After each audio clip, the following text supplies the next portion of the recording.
Chapter 1. Introduction. Cleopatra and the Myth. Hardly any other woman of antiquity has fired the imagination of posterity as much as Cleopatra VII, the last queen of Ptolemaic Egypt. To this day, her name is synonymous with beauty, seduction, and tragedy, but also with power, intelligence, and political skill. It ruled at a time when Egypt was no longer the undisputed great power of antiquity, but an empire on the verge of decline, threatened by the supremacy of Rome and shaken by internal struggles. And yet, Cleopatra managed to create a stage out of this difficult starting position on which she asserted herself as one of the most important female figures in history.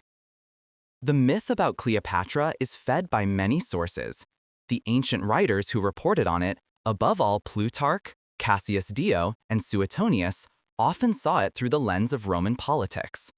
For the Romans, she was the dangerous queen from the east who captivated powerful men such as Julius Caesar and Mark Antony and influenced the fate of the world with her power of seduction. Roman propaganda, especially the views shaped by Octavian, the later Emperor Augustus, portrayed her as an intriguer, as a femme fatale whose downfall was inevitable. This interpretation has become deeply engraved in cultural memory. But Cleopatra was much more than just the lover of great Romans. She was a ruler who inherited a centuries-long dynasty that had to hold the Ptolemaic Empire together in an era of decline and who pulled out all the stops of politics, alliances, wars, staging, and diplomacy. She spoke several languages, including Egyptian, something her Ptolemaic predecessors hardly did, and knew how to gain respect in a world of men. Her political skills were evident not only in her ability to win powerful allies, but also in her clever self-promotion. As a pharaoh, she staged herself in the tradition of the ancient Egyptian kings, but combined it with Hellenistic influences, and thus created an image that could have an effect both at home and abroad. Posterity has reinterpreted this myth again and again. In the Renaissance, Cleopatra became an exotic queen whose tragic death fascinated artists. Shakespeare made her a tragic lover whose passion went beyond reason and politics. Finally, in modern times, she became the epitome of female beauty through film and literature, above all through the famous portrayal of Elizabeth Taylor in the 1960s. But all these images often obscure historical reality. Cleopatra as a ruler who cleverly and resolutely tried to assert her empire against the superior power of Rome. The introduction to their story must therefore do two things. On the one hand, acknowledge the myth that surrounds them, and on the other hand, focus on the historical figure who stood in the midst of a world full of upheavals. For Cleopatra's life is not only a story of love and tragedy, but also a chapter of world history in which the end of an era took place. With her death in 30 BC, not only the Ptolemaic dynasty ended, but also the last great independent empire in the Eastern Mediterranean. Egypt became a Roman province, and the age of the pharaohs finally came to an end. Why does Cleopatra still exert such a great fascination today? Perhaps it lies in the combination of power and femininity embodied in her. In a world dominated by men, she managed to secure a position that was determined not only by dynastic origin, but by her personal talent. She knew how to connect with the most powerful of her time without giving up her own agenda. She was a politician, strategist, and ruler, but she was also a woman whose relationships with Caesar and Antony are among the great dramas of antiquity. In addition, there is the tragedy of its end. Cleopatra's death, whether by the legendary snakebite or otherwise, is one of the most iconic events in world history. It symbolizes the fall of an empire, the triumph of Rome, and at the same time, the immortality of a woman who would rather end her life than be paraded as a trophy in the triumphal procession of her enemy. This last gesture made her immortal because she put her pride and dignity above submission.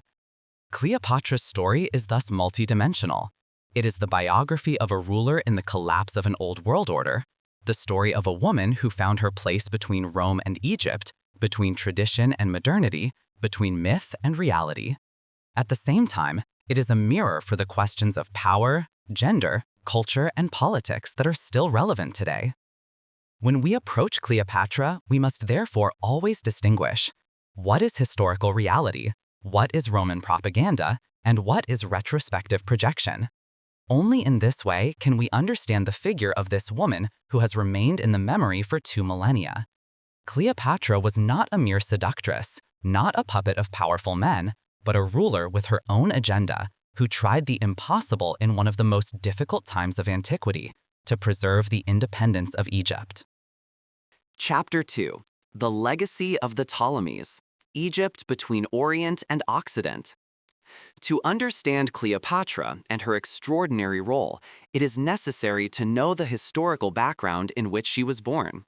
For in her time, Egypt was no longer the powerful, independent empire that had determined the fate of the eastern Mediterranean region in the millennia before.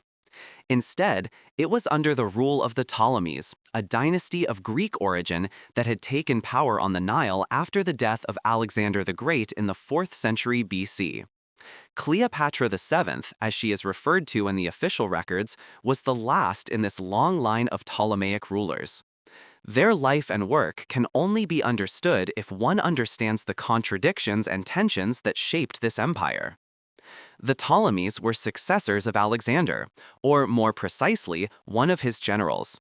Ptolemy, son of Logos, had secured Egypt after the death of the great conqueror. From 305 BC onwards, he ruled as Ptolemy I Soter, founded a dynasty, and made Alexandria a brilliant capital. Under the first Ptolemies, Egypt experienced a period of prosperity. Science, art, and culture flourished. The famous Library of Alexandria became a symbol of the pursuit of knowledge, and the Lighthouse of Pharos, one of the ancient wonders of the world, testified to the richness and splendor of this era. But this rule was a balancing act from the beginning. The Ptolemies were Greeks, their culture was Hellenistic, and they relied primarily on Greek elites. At the same time, they ruled over a country with a millennia-old Egyptian tradition, with a deep-rooted religion and a population that saw itself as an independent people. In order to legitimize their rule, the Ptolemies adopted many forms of Egyptian royal staging. They had themselves portrayed as pharaohs, wore the traditional crowns, sacrificed to the old gods, and tied in with the symbolism of the Nile. But in their everyday lives, in language and culture, they remained Greek. This dualism between the Greek ruling house and the Egyptian people was a constant source of tension. By the 1st century BC, conditions had deteriorated further. The Ptolemies had become increasingly entangled in dynastic intrigues. Sibling marriages, power struggles, and civil wars were the order of the day. The court in Alexandria was a place of splendor, but also of decadence, marked by intrigue, betrayal, and constant attempts to secure one's own claim to the throne. At the same time, the country suffered from economic pressure. Famine, corruption, and mismanagement weakened Egypt, while Rome's power grew steadily. Rome had become a decisive force in the eastern Mediterranean. Initially, it had concentrated in the western territories, but after the wars against Carthage and the Hellenistic empires, it continued to expand its influence. Greece was already subjugated, Syria as well, and soon Egypt was also under Roman pressure.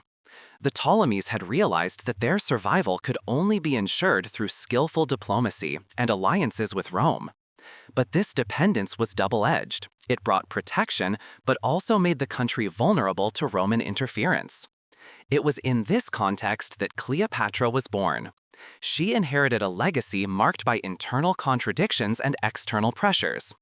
On the one hand, Egypt was still rich, the breadbasket of the Mediterranean region, whose fertile fields on the Nile supplied Rome. On the other hand, Ptolemaic rule in Alexandria was weakened by power struggles and disputed among the people. The kings and queens had to constantly juggle between the expectations of the Greek elite, the loyalty of the Egyptian people, and the demands of Rome. Another characteristic of the Ptolemaic dynasty was the role of women. Unlike in many other monarchies of antiquity, the queens played a prominent role in Ptolemaic Egypt. Many bore the names Cleopatra, Berenice, or Arsinoe, and were not only wives but co-regents or even independent rulers. They appeared as priestesses of the gods, had coins minted with their image, and had political influence. This tradition prepared the ground for Cleopatra VII to be able to develop such great power later as a woman. At the same time, Ptolemaic politics was permeated by a dense network of family intrigues. Siblings married each other to keep the blood of the dynasty pure. But this also led to murderous rivalries. Brothers and sisters fought for the throne, mothers intrigued against their own children, and hardly any ruler died of natural causes.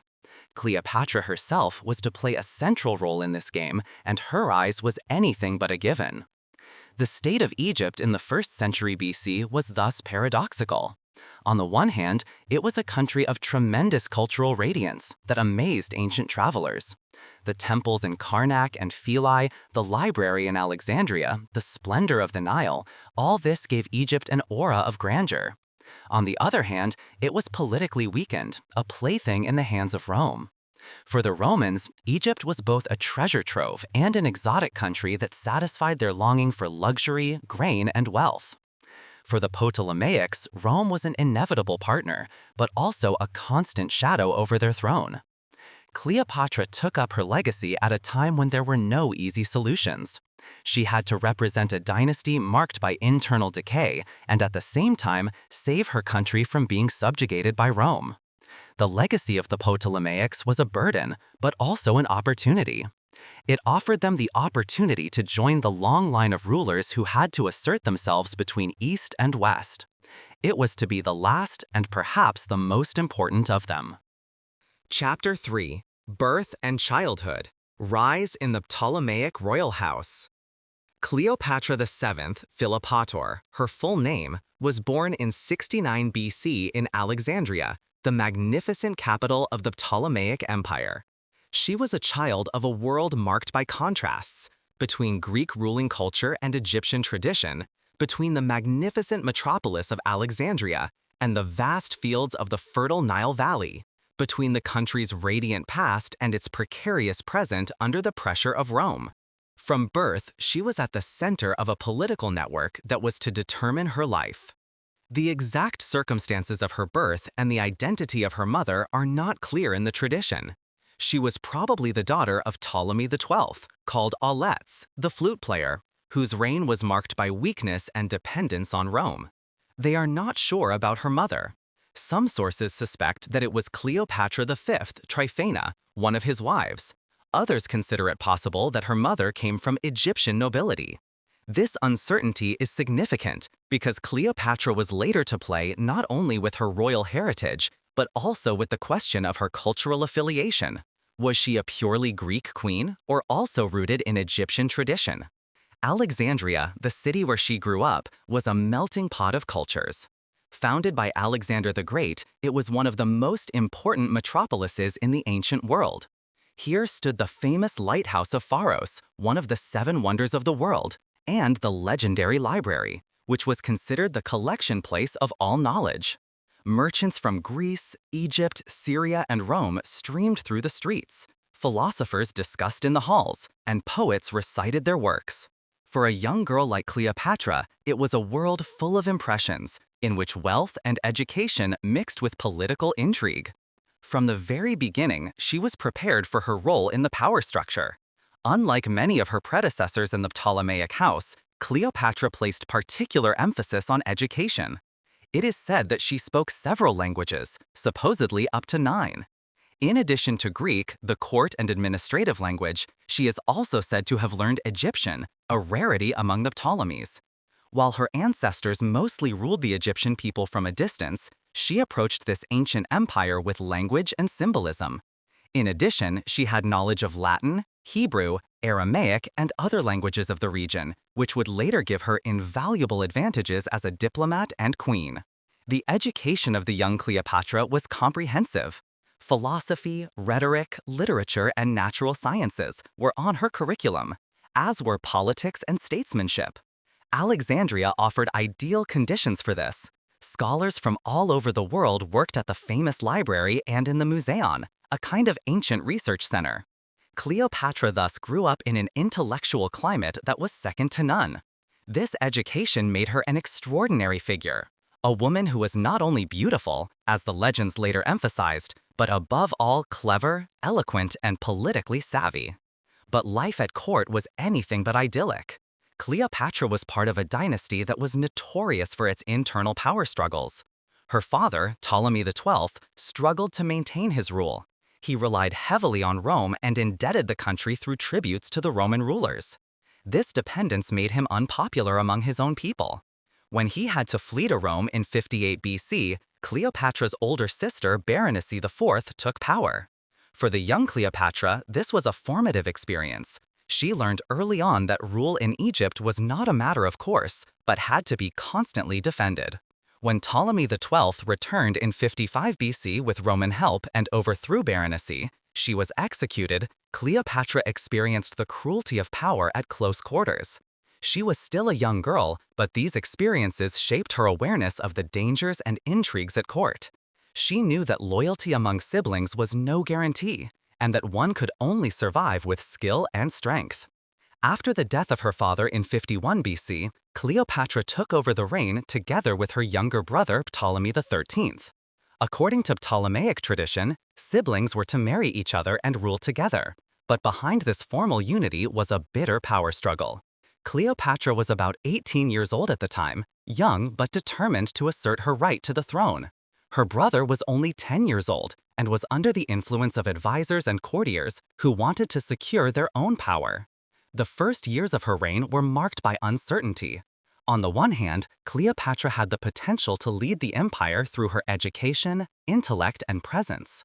On the other hand, she had to assert herself against powerful men at court, who saw the young king as a manipulable partner. This situation soon led to open conflicts that drove Cleopatra into exile and would eventually lead her into the arms of one of the most powerful men in the world at the time, Julius Caesar. But before that happened, Cleopatra had gained her first political experience. She showed a flair for diplomacy and the ability to win allies. She understood early on that Egypt could not exist alone, that alliances with Rome were inevitable. But she did not want to act as a puppet, but as an independent queen who maintained her position on her own. Cleopatra's birth and childhood were thus marked by glamour and danger, by education and intrigue, by the encounter with the culture of the Nile and the power politics of Alexandria. She was the child of a dynasty that was in decline, and yet she herself was to become the greatest and best-known ruler of this line. From a young age, she learned that power was a game in which only those brave enough to play it and skilled enough to win it survived. Chapter 4: Siblings, Intrigues, and the Battle for the Throne. When Ptolemy XII died in 51 BC, he left his children and empire in a difficult situation. Egypt's finances were exhausted by the high tributes to Rome. The people suffered from famine and mismanagement, and the position of the dynasty was fragile. In his will, the king had decreed that his daughter Cleopatra VII and her younger brother Ptolemy XIII should rule together. As was customary among the Ptolemies, this also meant a sibling marriage, which was supposed to ensure the purity of the royal blood. But the reality of this common rule was characterized by mistrust and rivalry from the beginning. Cleopatra was about 18 years old at the time, Ptolemy just 10. This gave the young queen a clear advantage in maturity and experience, and she did not hesitate to assert her position. In the first years after her ascension to the throne, she appeared self-confident. Coins from this period show her image alone, a clear sign that she did not want to overshadow her brother. She presented herself as the sole ruler, took an active part in political life, and sought direct contact with the Egyptian people, emphasizing her closeness to the country's traditions. But at the court in Alexandria, forces soon gathered that did not want to accept Cleopatra's claim to power. The advisors and courtiers who surrounded the young Ptolemy XIII saw him as a compliant tool for their own interests. At their head was the eunuch Pothinos, who exerted great influence on the boy. Together with Theodotos, a teacher of the king, and General Achilles, he formed a kind of triumvirate that took over the affairs of government. Cleopatra, who wanted to govern independently, became a threat to her. The conflict soon escalated. In 49 BC, there were open disputes between Cleopatra and the group around Pothinos. She lost the power struggle at court and had to leave Alexandria. In Syria, she gathered supporters while her brother officially took over autocracy. But Cleopatra did not give up. She had learned that power is not only secured by blood and birth, but by courage, alliances, and the right timing. The decisive turn came from outside, from Rome. At the same time, the civil war between Julius Caesar and Gnaeus Pompeius Magnus was raging there. After his defeat at Pharsalos in 48 BC, Pompey fled to Egypt in the hope of finding support there. But Ptolemy XIII and his advisors saw him more as a burden than an ally. In order to get on good terms with Caesar, they had Pompey murdered on his arrival in Egypt. His head was given to Caesar as a gift. But this plan backfired. Caesar, who had been his opponent, felt the act as treason and cruelty. Instead of gratitude, he felt contempt for the Ptolemaic government. At that moment, Cleopatra saw her chance. She knew that Caesar was the key to regaining her power. Legend has it that she allowed herself to be smuggled into the royal chamber, hidden in a carpet, or, according to another version, in a sack made of linen, in order to meet Caesar in person. Whether this episode took place exactly like this is uncertain, but it illustrates Cleopatra's courage, her determination, and her ability to stage. In any case, the encounter was a complete success. Caesar was impressed by Cleopatra, not only by her appearance, but above all by her intelligence, charm, and political flair.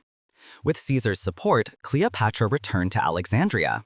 Now, a bitter power struggle began between her and her brother. Ptolemy XIII and his followers refused to accept Caesar's decision, who installed Cleopatra as his legitimate co-regent. A civil war broke out. In the so-called Alexandrian War, which lasted from 48 to 47 BC, Roman troops fought alongside Cleopatra against her brother's followers. The fighting was fierce and devastated parts of Alexandria. Caesar himself got into trouble at times, but he stood by Cleopatra. In the end, the weapons decided. Ptolemy XIII fled during a battle and drowned in the Nile. This made Cleopatra the undisputed ruler of Egypt, at least for the moment. Officially, she shared power with her younger brother Ptolemy XIV, but in reality, she had the scepter firmly in her hand. This victory was a turning point. Cleopatra had shown that she was willing to take any risk to secure her rule. She had prevailed against the intrigues of her own family, she had won over a Roman general to her cause, and she had maintained power on the Nile. But the price was high. Her rule was now closely linked to Rome. From then on, the fate of Egypt depended inseparably on the decisions and conflicts of the Roman Republic. The story of Cleopatra and her brother is an example of how brutal and merciless the power struggles in the Ptolemaic house were. Siblings were not allies, but rivals, and the throne of Egypt was not an inheritance, but a booty to be fought for. Cleopatra had won this fight, but she knew that it was not the last. Intrigues and rivalries were to accompany her throughout her life. Chapter 5. Cleopatra's Claim to Power, Politics and Diplomacy. After Ptolemy XIII fell in the Alexandrian War and Cleopatra gained the upper hand with Caesar's support, a new phase of her reign began. She was now the undisputed Queen of Egypt, officially together with her younger brother Ptolemy XIV, but in reality, she led the government alone. At just her early 20s, she took on a role that would make her one of the most powerful women of antiquity over the next 2 decades. But Cleopatra knew that her rule was anything but secure. Egypt was economically weakened, the people were restless, and dependence on Rome weighed heavier than ever. Her first step was to consolidate their position in their own country.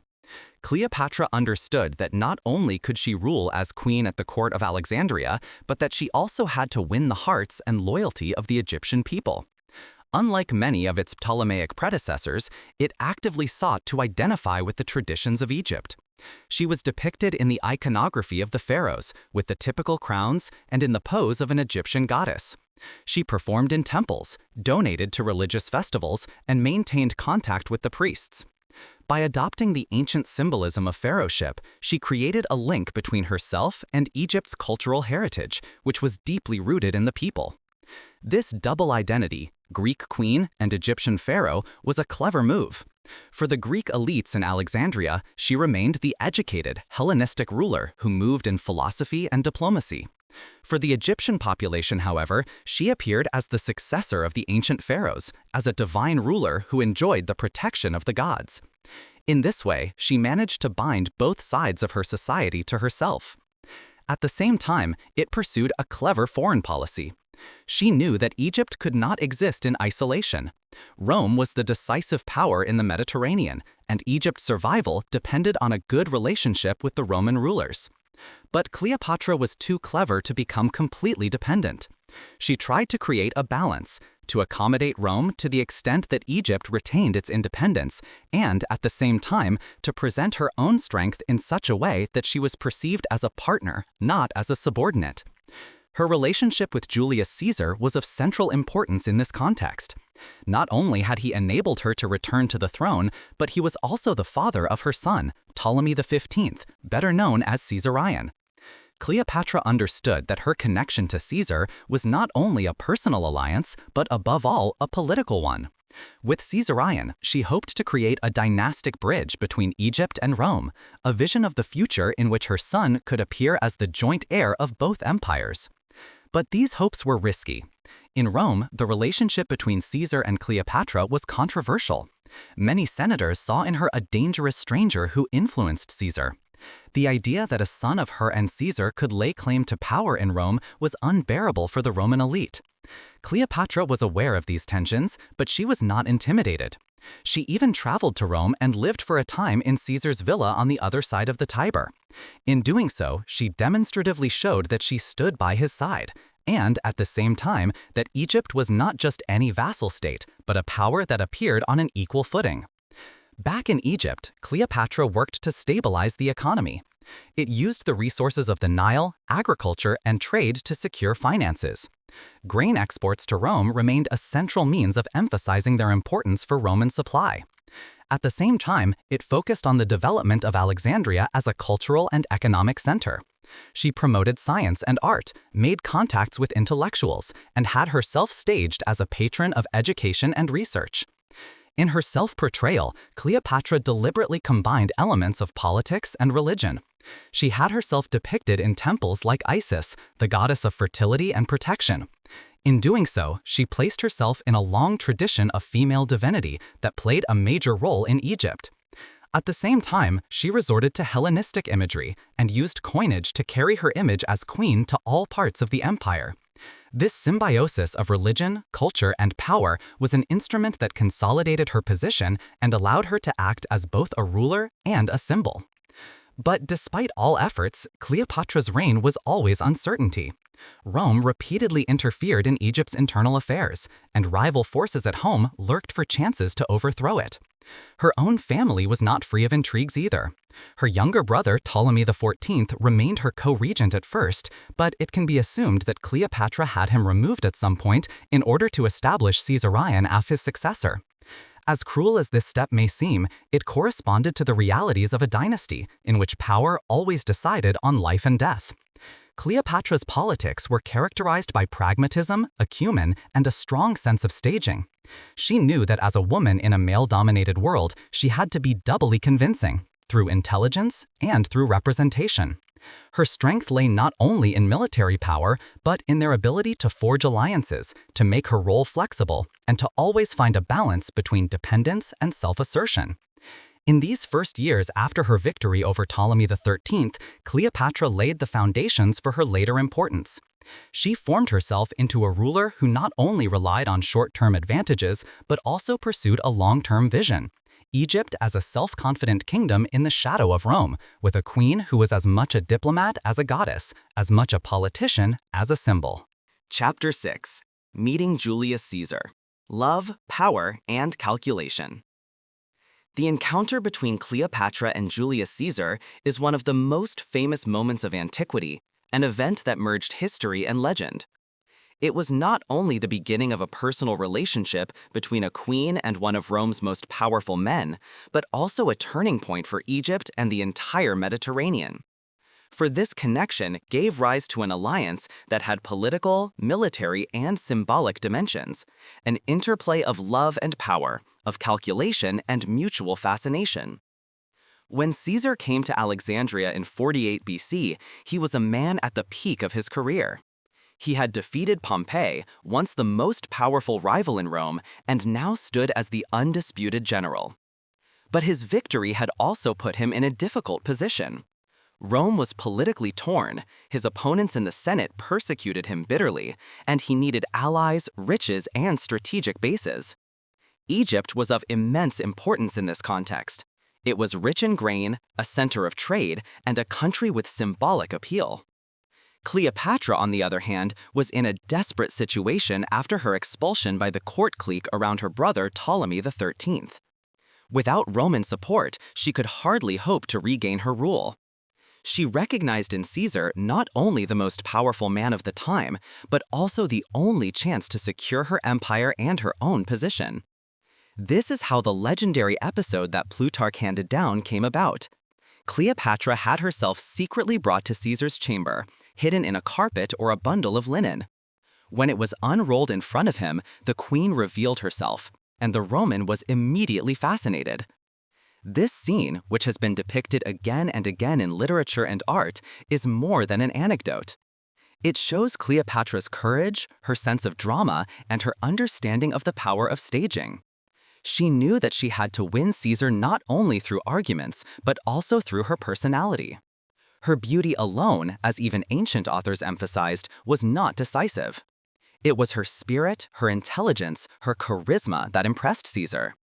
Plutarch wrote that her conversational art and her voice that was like music had more effect than her outward appearance.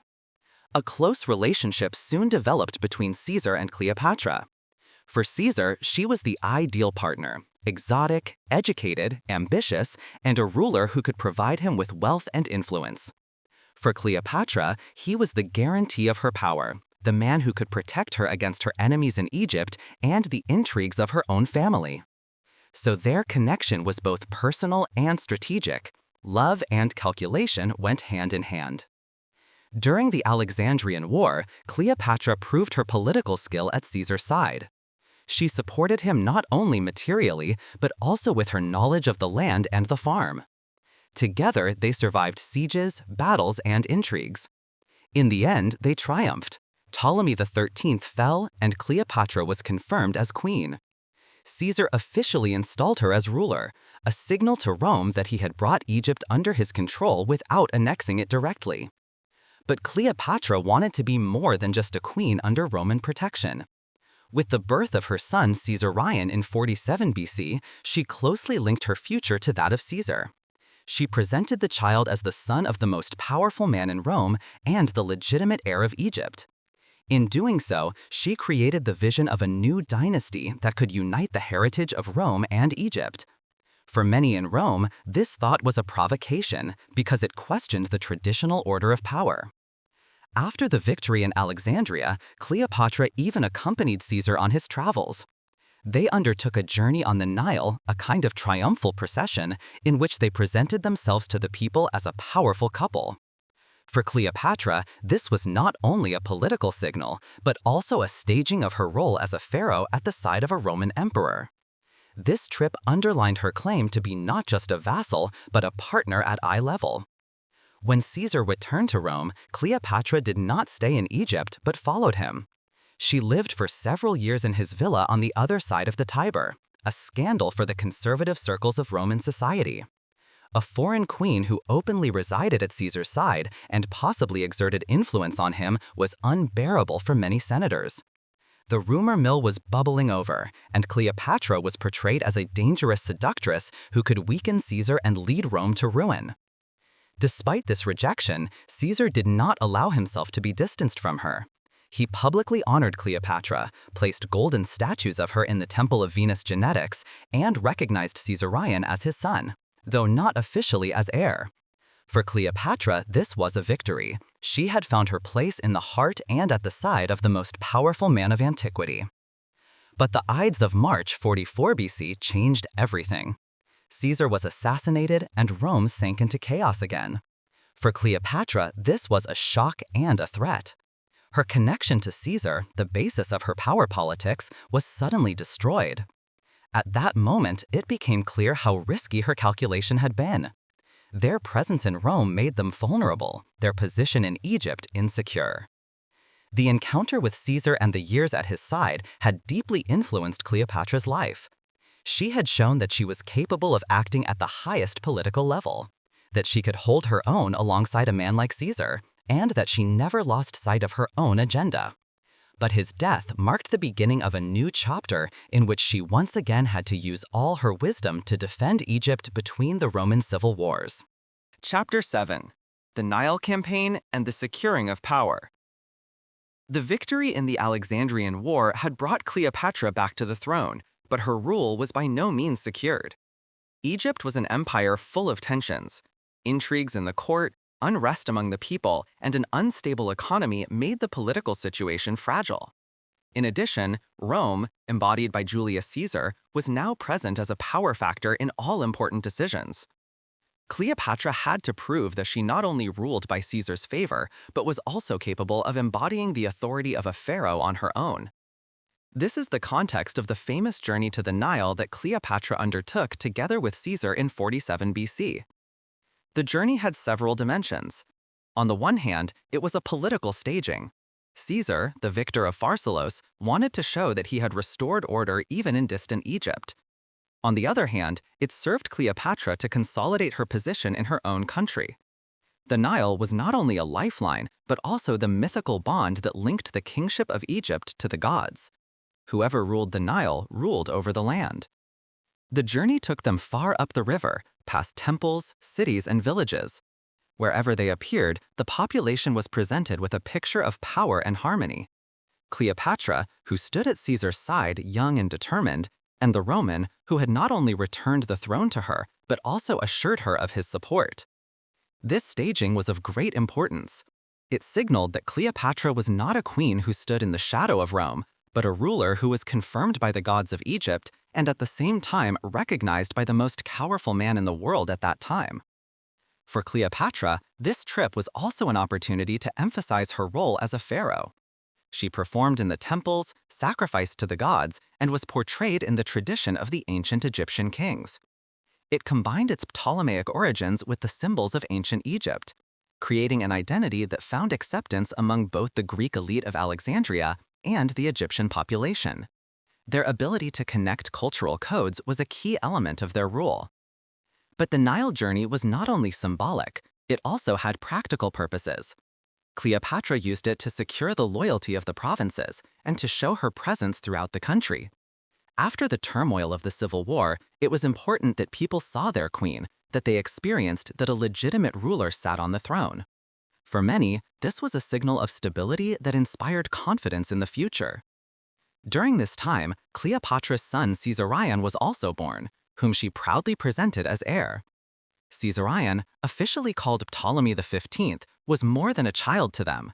He was a symbol. In it, the bloodline of the Ptolemies was combined with that of the most powerful Roman. Cleopatra hoped to found a new dynasty through him that could secure Egypt's independence. Even though Caesar never recognized him as an official heir in Rome, Caesarion's existence was a message to the world. Cleopatra's rule had a future far beyond her own person. Politically, Cleopatra faced the challenge of balancing between dependence and independence in the following years. On the one hand, it had to pay tribute to Rome in the form of grain deliveries, riches, and political loyalty. On the other hand, she tried to preserve the sovereignty of her empire. It was too clever to make Egypt appear as a mere province. Instead, she staged her empire as a partner who was useful to Rome but retained its own identity. Caesar supported them in this. After the victory in Alexandria, he stayed in Egypt for a few months before returning to Rome. During this time, Cleopatra consolidated her power base by eliminating opponents and placing loyal supporters in key positions. Her younger brother, Ptolemy XIV, remained formally co-regent, but it is likely that Cleopatra had him removed after some time, probably by poisoning.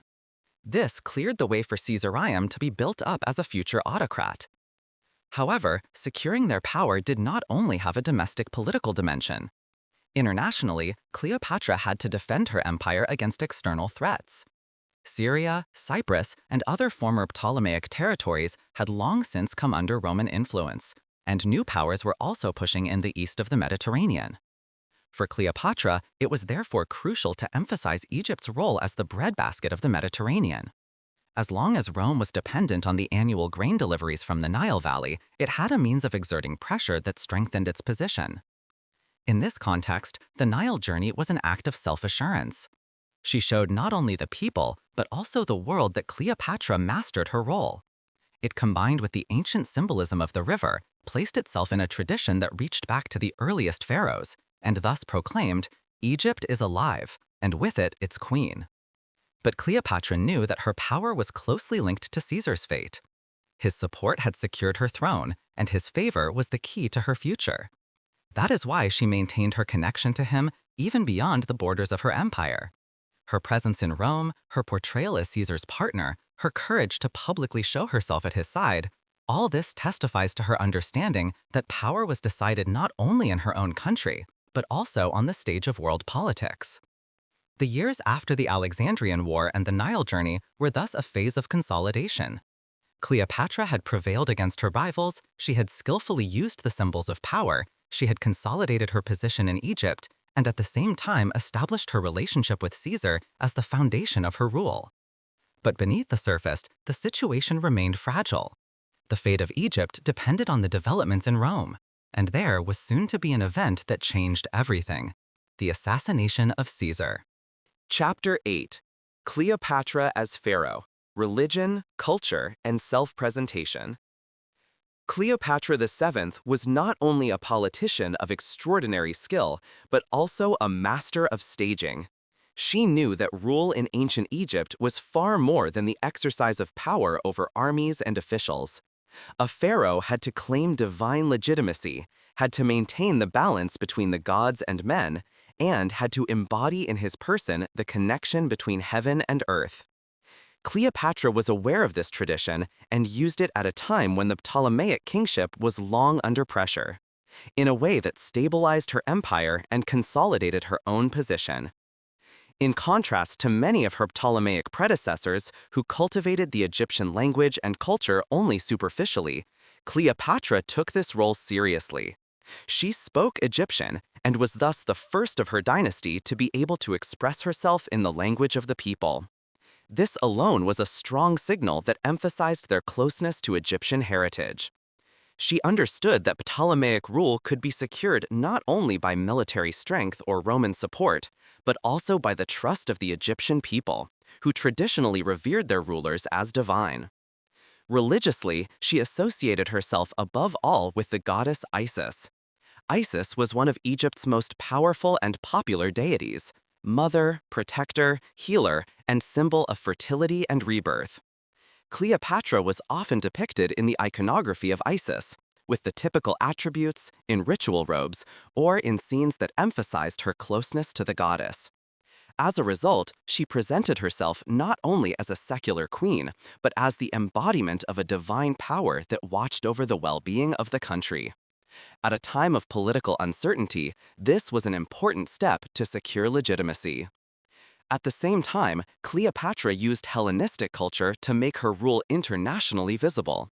In the Greek tradition, she was an educated monarch who promoted philosophers, poets, and scholars at her court. Alexandria, already one of the most important cultural centers of the ancient world, experienced a new blossoming under her. She knew how to use the city as a showcase of her power, as a place of knowledge, splendor, and encounter between Orient and Occident. Coins were a central means of their self-expression. While many of her predecessors shaped the faces of male co-rulers, Cleopatra allowed her own image to dominate. Her portrayal deliberately deviated from idealized ideals of beauty.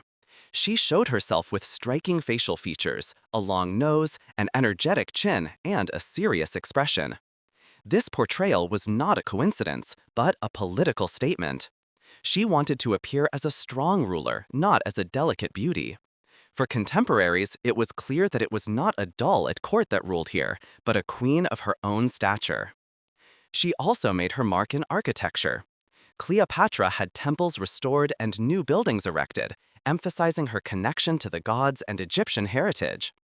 Especially in Dendera, where reliefs with her image have been preserved today, she staged herself in the tradition of the pharaohs. These buildings were not only an expression of their piety, but also instruments of politics. They anchored their rule in the country and gave the people visible signs of continuity and stability. Cleopatra's cultural policy was closely linked to her diplomacy. She understood that symbols had an effect not only on the inside, but also on the outside. In Rome, she was often perceived as an exotic queen who embodied luxury and decadence. But Cleopatra cleverly turned this perception to her advantage. She used the splendor of Egypt, its riches, and its ancient culture to present herself as a partner on an equal footing with the Romans. Her performances, court ceremonies, and ability to move in different cultural contexts made her a unique figure on the stage of world politics. So, her image as a pharaoh was multidimensional. She was Isis, the goddess and mother. She was the Hellenistic queen who ascended the throne in the spirit of Alexander. She was also a pragmatic politician who deliberately used symbols to secure power.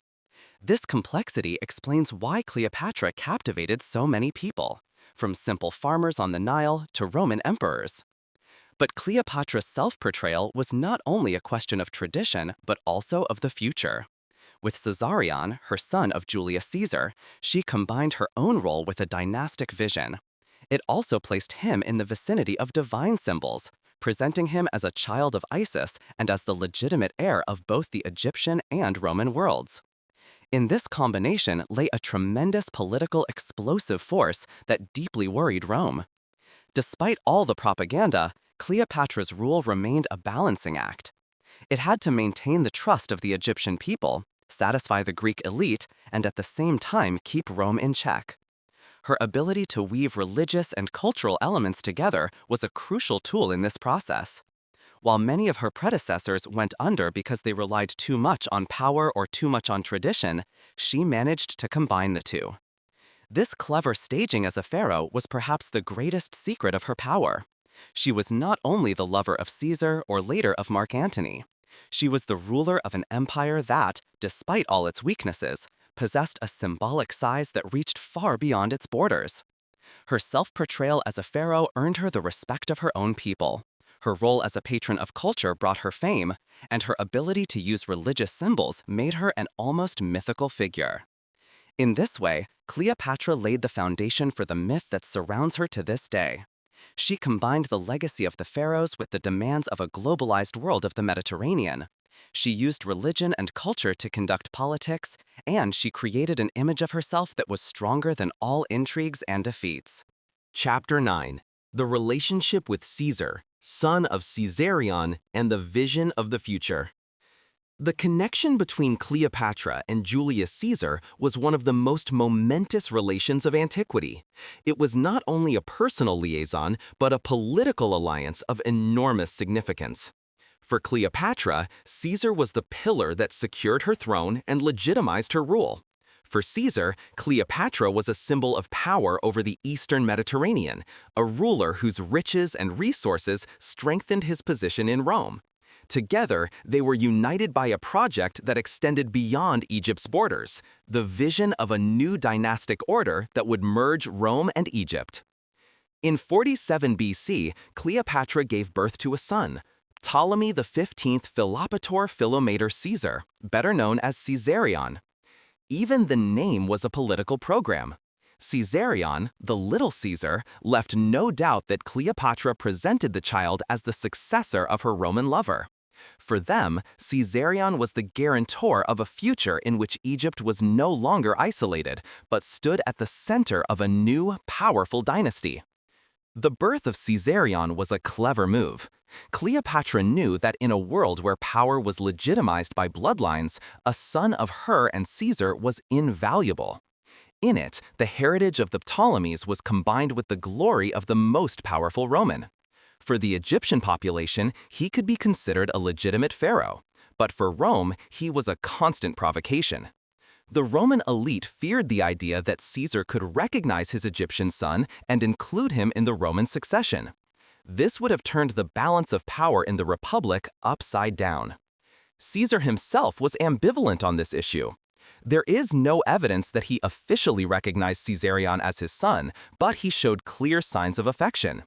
He allowed Cleopatra to come to Rome with the child and granted her a place in his villa on the other side of the Tiber that was more than mere hospitality. He even erected a golden statue of her in the Temple of Venus Genitrix, an outrageous sign of public recognition. The fact that he did this, despite knowing how much it provoked the conservative nobility, shows that Cleopatra and Caesarion were close to his heart. Cleopatra used this proximity in Rome to strengthen her political vision. She staged Caesarion as the legitimate heir, had coins minted that represented mother and son together, and linked him to the gods in Egyptian symbolism.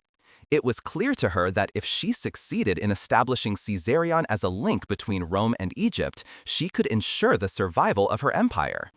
In this idea lay a future in which Egypt was not subjugated, but an equal partner in a new world order. But this vision met with fierce resistance in Rome. Many senators saw in Cleopatra a dangerous stranger who seduced and weakened Caesar. The rumor that Caesar was planning to turn Rome into a monarchy and install Caesarion as his heir fueled tensions. For the defenders of the Republic, this was the nightmare par excellence, a child of an Egyptian queen on the throne of Rome, a symbol of the loss of Roman identity. The assassination of Caesar on March 15, 44 BC, abruptly shattered these plans. For Cleopatra, it was a shock and a catastrophe. She was in Rome at the time and now had to realize that her entire strategy had been on an uncertain foundation. With Caesar's death, she lost not only her most powerful ally, but also the hope of establishing Caesarion as part of a Roman-Egyptian dynasty. The hostility of the senators, who had eyed her suspiciously anyway, made her position untenable. She fled back to Egypt, where she had to reorient herself. But Cleopatra did not give up her vision. In the years that followed, she continued to try to present Caesarion as a legitimate successor. Officially, she appointed him co-regent, although he was still a child. In depictions, he often appeared at her side, as a symbol of dynastic continuity. She portrayed him as the son of Caesar, even though Rome never officially recognized this. In doing so, she maintained the claim that her son had a special position that went beyond Egypt. In Egypt itself, the birth of Caesarion strengthened its position. For the people, it was a sign of fertility, of divine blessing, and of the future. The connection with Roman power gave it additional splendor. Cleopatra staged him as Horus, the divine child god, while she herself appeared as Isis. This religious symbolism united mother and son in a way that was deeply rooted in Egyptian tradition, and at the same time underlined their political ambitions. But the reality remained contradictory. Rome was mired in civil war after Caesar's death, and Cleopatra had to seek new alliances. Her relationship with Caesarion was not enough to secure Egypt permanently. Instead, it had to turn to the new rulers, Mark Antony and Octavian, who were now fighting to succeed Caesar. Caesarion was a trump card for them, but one that could be as dangerous as useful.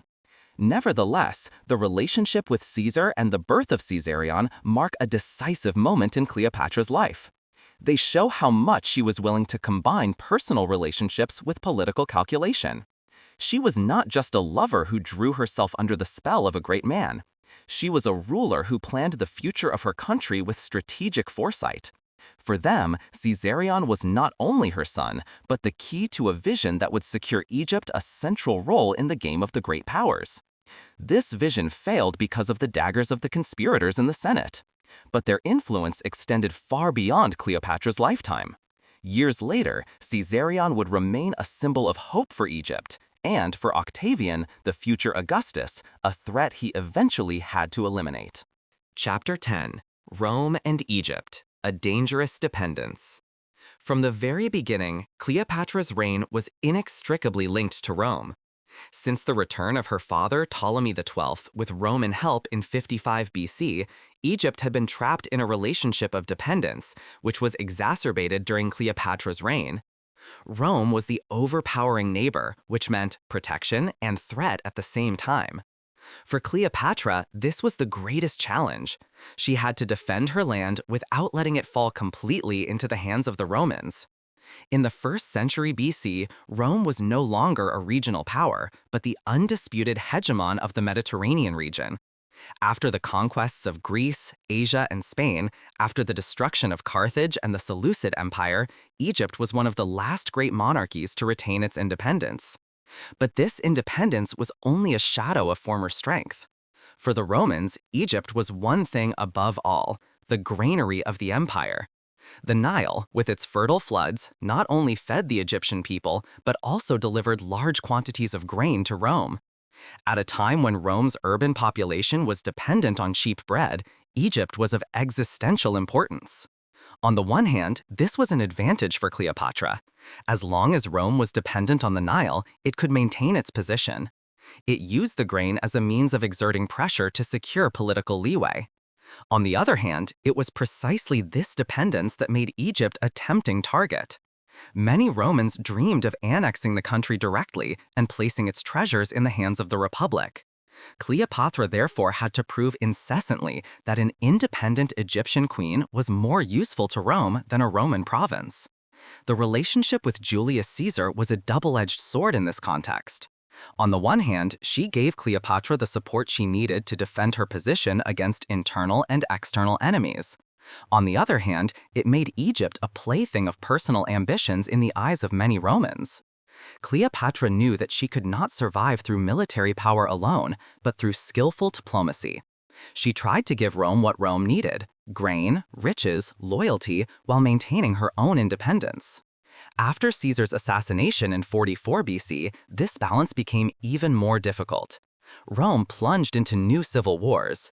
Caesar's murderers, Brutus and Cassius, tried to save the Republic, while Caesar's heirs, led by Octavian and Mark Antony, fought for power. For Cleopatra, this meant uncertainty, but also opportunities. In the midst of these struggles, she was able to try to present her empire as an indispensable partner. But Rome deeply mistrusted her. In the eyes of many Romans, Cleopatra was not the clever queen who defended her empire, but the seductive foreigner who had captivated Caesar. The rumors that she had wanted to seduce him into the monarchy stuck to her like a blemish. Their presence in Rome during Caesar's last years had provoked the conservative elites. Now, after his death, she easily became the scapegoat for all the fears associated with the name Caesar. In Egypt itself, Cleopatra had consolidated her power, but here too, the dependence on Rome remained noticeable. Without Roman support, it could not pursue greater foreign policy ambitions. The Ptolemaic territories in Syria and Asia Minor were lost, and even Cyprus had finally fallen to Rome. Cleopatra had to concentrate her resources and secure the existence of the heartland.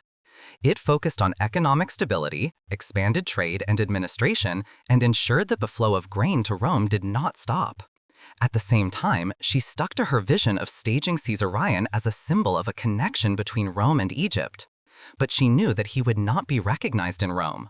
Therefore, she had to look for new alliances, and she found them in the person of Marcus Antonius, who became one of the most powerful men in Rome after the defeat of Caesar's murderers at Philippi in 42 BC. The years between Caesar's death and the encounter with Antony were a balancing act for Cleopatra. She cleverly played on the tensions within Roman politics. Sometimes she supported some, sometimes she held back. Her goal has always been the same: to preserve Egypt's independence. But this independence was fragile. Any change in Rome could shake her position. The relationship between Rome and Egypt at this time was a constant interplay of dependence and self-assertion. Rome needed Cleopatra, and Cleopatra needed Rome. But this relationship was riddled with mistrust. The Romans saw them as strangers who exercised their power through seduction and intrigue. Cleopatra, on the other hand, saw Rome as the inevitable partner that had to be won in order to survive. In this dangerous dependence lay the tragedy of their rule. She was a queen of her own stature who led her empire wisely and staged her power, but she was also a prisoner of Roman politics. Every decision in Rome had a direct impact on Egypt, and every decision they made was watched with suspicion in Rome. Cleopatra tried to make the best of this situation. She used her intelligence, her education, her ability to stage, and her political wisdom to portray Rome not as masters but as partners. But she also knew that her game was dangerous. A mistake could cost not only their rule, but the fate of their entire empire. Cleopatra lived in a constant field of tension. Queen in Egypt, partner of Rome, symbol of hope and threat at the same time. This dependence on Rome was their fate, and it was soon to develop in a new, dramatic direction, with the meeting of Mark Antony. Chapter 11. The Ides March and the Aftermath, Caesar's Death and Power Vacuum. March 15th, 44 BC, the so-called Ides of March, was a day that changed world history.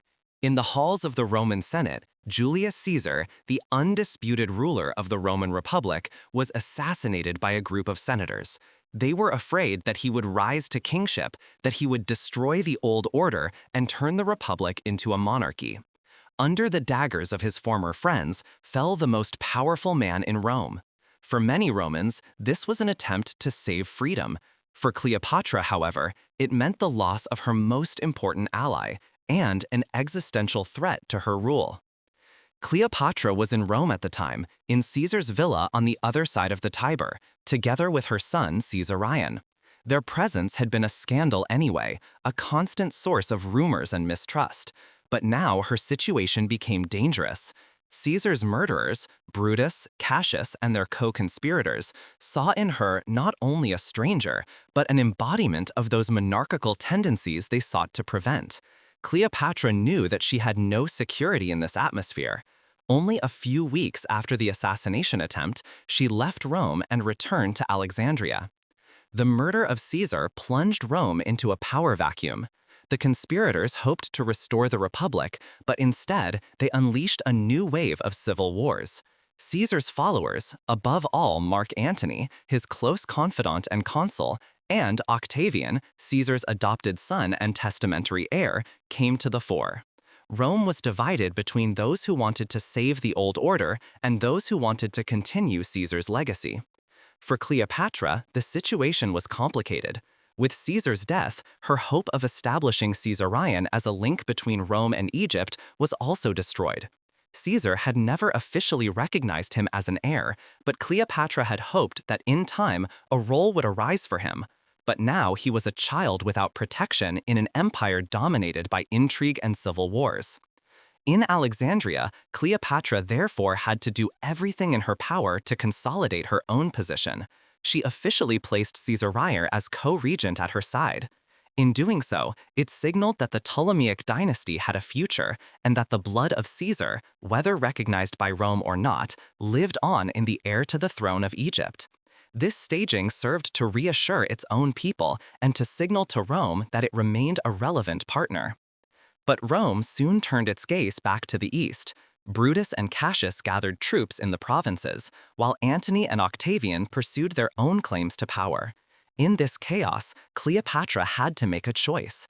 Should she support Caesar's murderers in order to show her distance from the controversial dictator, or should she help Caesar's heirs to continue their old union?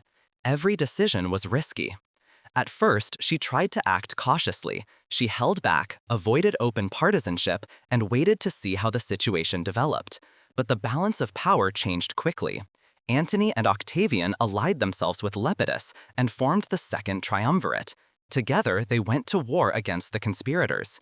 In the Battle of Philippi in 42 BC, they defeated Brutus and Cassius. With this, the hope of the Republicans was finally destroyed, and the Caesarians had the upper hand. For Cleopatra, this was a decisive moment. She now knew that her future lay not in an alliance with the old Republicans, but on the side of those men who inherited Caesar. Marcus Antony, in particular, took center stage. He was not only one of the victors of Philippi, but also the man who administered the eastern provinces. This made him the direct contact person for Egypt. Cleopatra had to win him over if she wanted to preserve the independence of her empire. But the years between 44 and 42 BC were also marked by internal difficulties for Cleopatra. Egypt was weakened by Caesar's wars, economic problems weighed on them, and their opponents at home were just waiting for an opportunity to overthrow them. At the same time, she had to show herself to be a strong ruler and play her foreign policy cards wisely.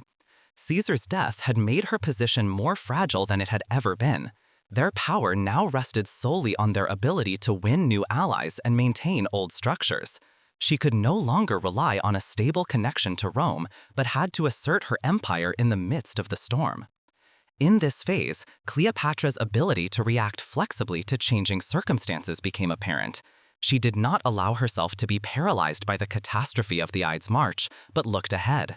She sought contact with Antony, sent auxiliary troops and grain, and began to lay the foundations for a new alliance. The assassination attempt on Caesar was the beginning of a new chapter for Cleopatra. It took away the man who had secured her rule and destroyed her original vision of the future, but it also opened up new opportunities for her.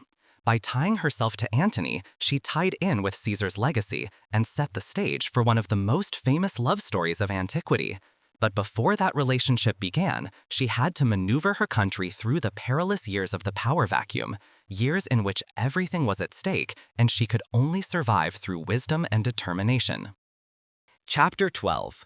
Cleopatra and Mark Antony, Love and Covenant. After the victory of the Second Triumvirate at Philippi in 42 BC, the political map of the Mediterranean world had changed again. Brutus and Cassius, the murderers of Caesar, were dead, and power was now in the hands of three men: Mark Antony, Gaius Octavian, the later Augustus, and Marcus Lepidus. While Lepidus soon lost its importance, it was Antony who took over the eastern provinces of Rome. This made him the decisive contact person for Cleopatra, and at the same time, the man who was to link her fate more closely than ever before with the Roman Empire. The first meeting between Cleopatra and Antony after Caesar's death is legendary. Antony, who had called a meeting in Tarsus, demanded that Cleopatra appear before him and justify her alleged support for Caesar's murderers. Cleopatra recognized the danger, but also the opportunity that lay in this situation. She decided to win Antonius not only politically, but also through a staging that still reverberates in the history books today.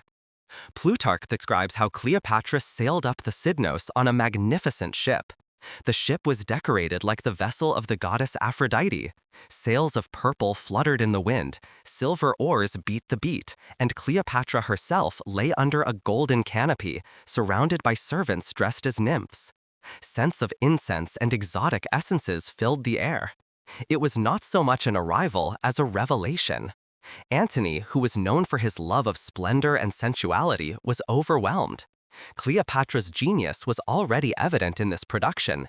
She understood that power lay not only in words and deeds, but in images that remained indelibly in the memory.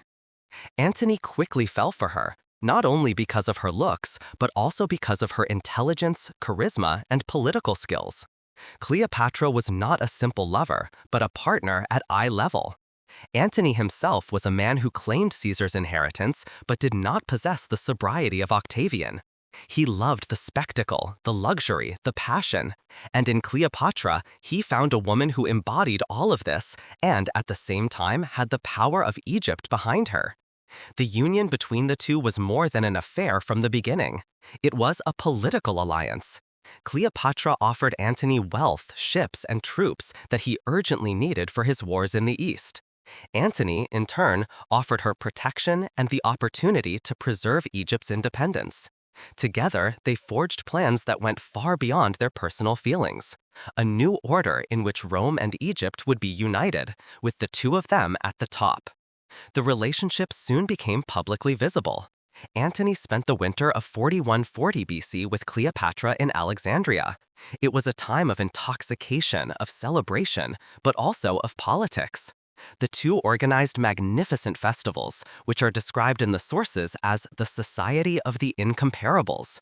These festivals were more than mere decadence. They were a political signal. Cleopatra and Antony presented themselves as a couple who combined wealth, power, and pleasure. For the Romans, this union was a scandal. Antony, who actually acted as a defender of Rome, seemed to fall for a foreign queen in the eyes of many of his compatriots. Octavian's propaganda later took this mercilessly and painted the picture of Antony as a weak man who was captivated by Cleopatra's spell. But in reality, the ratio was more balanced. Antony was not a mere victim, but an experienced general who needed Cleopatra to achieve his political and military goals. Cleopatra knew how to use the relationship wisely. She portrayed Antony as an ally in Egypt. had herself staged with him in religious ceremonies, and presented herself again as Isis, while Antony appeared in the role of Osiris. This symbolism combined Egyptian religion with current politics and made the couple a mythical entity. For the people on the Nile, it was a sign that the gods themselves legitimized their rule. But Cleopatra was always thinking about the future. The union with Antony produced children, the twins Alexander Helios and Cleopatra Selene, later Ptolemy Philadelphos. These children were not only family members, but political symbols. They combined the blood of the Ptolemies and one of the most powerful Romans. Cleopatra saw this as an opportunity to found a new dynasty that would have influence beyond Egypt. The alliance between Cleopatra and Antony was not free of tensions. Antony had to return to Rome again and again to secure his position against Octavian. There, he was forced to marry Octavian's sister Octavia, which Cleopatra felt humiliated. But Antony always returned to Egypt. This shows that his attachment to Cleopatra was born not only by politics, but also by genuine affection. For Rome, the relationship became a touchstone. Was Antony still a roaming statesman, or had he surrendered to the charm of the East? Octavian took every opportunity to portray him as a traitor to Roman values. In this propaganda, Cleopatra became the foreign queen, the whore of the East, who dragged the Roman general to ruin. In reality, however, she was a skillful politician who understood that the future of her country depended on the connection with Rome, and that Antony was the key to it. Thus began a new chapter of her reign with Cleopatra's relationship with Antony. After the loss of Caesar, she found in him not only a new lover, but a partner with whom she shared a vision: the creation of a new order of power in which Egypt did not perish, but shine with new strength. But this vision also posed a threat to Rome, and prepared the ground for the final, all-important conflict that was to seal Cleopatra's fate. Chapter 13. Children and Dynastic Plans, a New Line of Power. Cleopatra was not only a queen who defended her empire against internal and external enemies, but also a woman who looked to the future with a keen eye. She knew that power in the ancient world was not secured solely by personal skills or momentary alliances. Lasting stability was based on dynastic continuity, on children who could carry on the legacy. Aware of this, she tied her relations with Julius Caesar and Marcus Antony not only to political calculations, but also to the idea of creating a new line of power that would secure Egypt's role in the Mediterranean. Their first dynastic trump card was Caesarion, the son of Julius Caesar. Even at his birth, Cleopatra had staged him as a symbol, a child who united the heritage of Rome and Egypt in his person. For the Egyptian population, she portrayed him as a divine child, as Horus, the son of Isis, while she herself appeared as Isis. In doing so, she drew on an old religious tradition that inseparably connected mother and child and was deeply rooted in the Egyptian imagination. But beyond religious symbolism, Caesarion was also a political instrument. Cleopatra hoped to impose him in Rome as Caesar's legitimate successor, a hope that failed after Caesar's assassination but was never completely abandoned. The relationship with Mark Antony brought Cleopatra more children, who expanded her dynastic plans. In 40 BC, she gave birth to twins, Alexander Helios and Cleopatra Selene. The name Alexander Helios, the sun, was a clear reference to the cosmic dimension that Cleopatra wanted to give to her dynasty. His sister, Cleopatra Selene, the moon, stood opposite him as a counterpart. Together, they symbolized the unity of sun and moon, of male and female principle, of power and harmony. This symbolism was no coincidence. Cleopatra knew how to present her children not only as descendants, but as signs of a divine destiny. A few years later, another son was born, Ptolemy Philadelphos.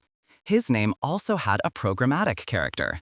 Philadelphos meant the sibling lover and made a connection to the Ptolemaic tradition in which sibling marriages and close family ties shaped royalty. In doing so, Cleopatra consciously drew on the heritage of her own dynasty, while at the same time founding a new line with Roman blood. With these children, Cleopatra built a vision of the future that went far beyond the borders of Egypt. Together with Antony, she envisioned a reorganization of the Eastern Mediterranean world in which her descendants would play key roles. In the famous Donations of Alexandria in 34 BC, she presented these plans to the public.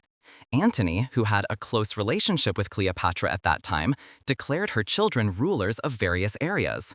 Caesarion was highlighted as the legitimate son of Caesar and king of kings.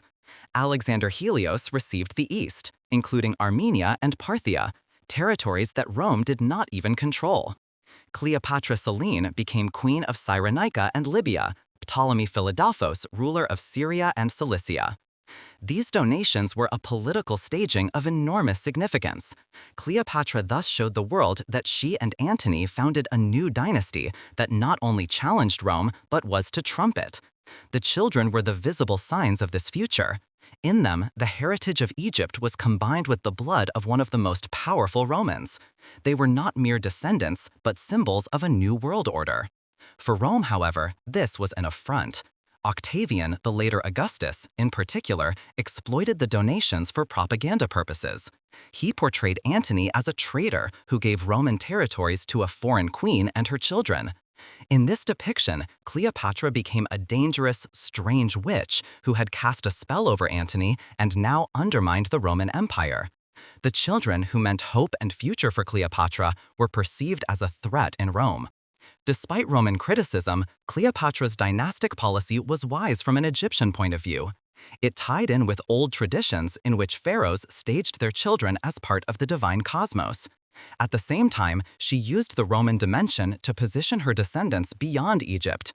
This mixture of Egyptian symbolism and Roman reality made their children unique figures in the political landscape of antiquity. Cleopatra Selene, the daughter, in particular, played an important role after Cleopatra's death. She survived the defeat of her parents and was later married to Juba II, king of Mauritania. In this role, she continued part of the dynastic legacy, even if her mother's grand vision had failed. Cleopatra's children were thus more than just members of a royal family. They were part of a grand plan to redefine Egypt's position in the world. Cleopatra understood that she could do little against Rome alone. But with a dynasty that combined Roman and Egyptian blood, she could hope to build a bridge that would reach beyond political borders. The tragedy of their story lies in the fact that this vision ultimately failed because of the realities of power. Octavian proved to be a more skillful strategist, and Roman propaganda turned Cleopatra's children into threats that had to be eliminated. Caesarion, the Little Caesar, was executed on Octavian's orders after his mother's defeat. This ended the dream of a Roman-Egyptian dynasty before it to be fulfilled. But as long as Cleopatra lived, her children were the center of a new line of power. She saw them as a guarantee that Egypt would not perish, but would continue to live in a new form. Their dynastic plans were an expression of their foresight and political genius, even if they ultimately broke down in the face of the iron realities of Roman power politics. Chapter 14: The Donations of Alexandria, Glamour and Provocation. In 34 BC, the alliance between Cleopatra and Mark Antony reached its climax, and at the same time, the fate of both began to change. In Alexandria, they staged a spectacle that was to go down in history, the so-called Donations of Alexandria. It was not only a magnificent spectacle, but also a political program that underlined the vision of a new world order. But what was a triumph for Cleopatra and Antony seemed like a provocation in Rome, which initiated the final break with Octavian. The donations took place after Antony's successful campaign in Armenia. Although he had not achieved the decisive victory over the Parthians militarily, he was able to bring rich booty and prisoners to Egypt. In Alexandria, he transformed this partial success into a grandiose spectacle that displayed his power and that of his partner Cleopatra. In a sumptuous ceremony, Antony and Cleopatra sat on golden thrones in the middle of the gymnasium of Alexandria. Next to them were their children, Caesarion, Alexander Helios, Cleopatra Selene, and Ptolemy Philadelphos. In front of a cheering crowd and in the presence of the leading personalities of the empire, Antony announced a new order of the Eastern Mediterranean world. Caesarion was presented as the King of Kings and highlighted as the legitimate son of Julius Caesar. In doing so, Antony deliberately intervened in the question of the Roman succession, an affront to Octavian, who regarded himself as Caesar's sole rightful heir. Alexander Helios received Armenia and the territories that Antony claimed in the east. Cleopatra Selene was appointed ruler of Cyrenaica and Libya, Ptolemy Philadelphos king of Syria and Cilicia. The symbolism of this distribution was unmistakable. Antony and Cleopatra depicted their children as the future rulers of a new dynasty that included not only Egypt but also large parts of the eastern Mediterranean. The coronation in Alexandria was at the same time a message to the world. A new center of power arose here, which not only complemented Rome but also competed with it. For Cleopatra, this was a highlight of her political strategy. For years, she had been working to establish her children as dynastic carriers of a new order. The donations made this vision public. She presented herself not only as the Queen of Egypt, but as the Queen of Kings, as a woman whose children would rule over large parts of the known world. It was an act of self-confidence, but also of hubris, that brought her opponents in Rome to the scene. In Rome, the donations triggered a storm of indignation. Octavian used the event for propaganda purposes to discredit Antony. He portrayed him as a traitor who gave Roman territories to a foreign queen. In his rhetoric, Cleopatra became the embodiment of Eastern luxury and the foreign threat that corrupted the virtuous Roman. The image of the Oriental seductress and the estranged Roman leader was deeply imprinted on the Roman public. The donations provided Octavian with the perfect material for his campaign. He portrayed Antony as a man who no longer represented Roman interests, but was under the spell of Cleopatra. The fact that Antony had his children crowned in Egypt and not in Rome, that he endowed them with titles that challenged Rome, all this seemed to the Romans to be proof that he had betrayed his inheritance. Cleopatra knew that the donations were risky, but she consciously accepted this risk. For them, it was necessary to make their dynastic vision visible. She could not hope that Rome would spare her empire permanently. Only through an offensive display of her power could she hope to anchor her country and her family in world politics. The donations were therefore not only a gesture of pride, but also of hubris that brought her opponents in Rome to the scene. In Rome, the donations triggered a storm of indignation. Octavian used the event for propaganda purposes to discredit Antony. He portrayed him as a traitor who gave Roman territories to a foreign queen. In his rhetoric, Cleopatra became the embodiment of Eastern luxury and the foreign threat that corrupted the virtuous Roman. The image of the Oriental seductress and the estranged Roman leader was deeply imprinted on the Roman public. The donations provided Octavian with the perfect material for his campaign. He portrayed Antony as a man who no longer represented Roman interests, but was under the spell of Cleopatra. The fact that Antony had his children crowned in Egypt and not in Rome, that he endowed them with titles that challenged Rome, all this seemed to the Romans to be proof that he had betrayed his inheritance. Cleopatra knew that the donations were risky, but she consciously accepted this risk. For them, it was necessary to make their dynastic vision visible. She could not hope that Rome would spare her empire permanently. Only through an offensive display of her power could she hope to anchor her country and her family in world politics. The donations were therefore not only a gesture of pride, but also of hubris that brought her opponents in Rome to the scene. In Rome, the donations triggered a storm of indignation. Octavian used the event for propaganda purposes to discredit Antony. He portrayed him as a traitor who gave Roman territories to a foreign queen. In his rhetoric, Cleopatra became the embodiment of Eastern luxury and the foreign threat that corrupted the virtuous Roman. The image of the Oriental seductress and the estranged Roman leader was deeply imprinted on the Roman public. The donations provided Octavian with the perfect material for his campaign. He portrayed Antony as a man who no longer represented Roman interests, but was under the spell of Cleopatra. The fact that Antony had his children crowned in Egypt and not in Rome, that he endowed them with titles that challenged Rome, all this seemed to the Romans to be proof that he had betrayed his inheritance. Cleopatra knew that the donations were risky, but she consciously accepted this risk. For them, it was necessary to make their dynastic vision visible. She could not hope that Rome would spare her empire permanently. Only through an offensive display of her power could she hope to anchor her country and her family in world politics.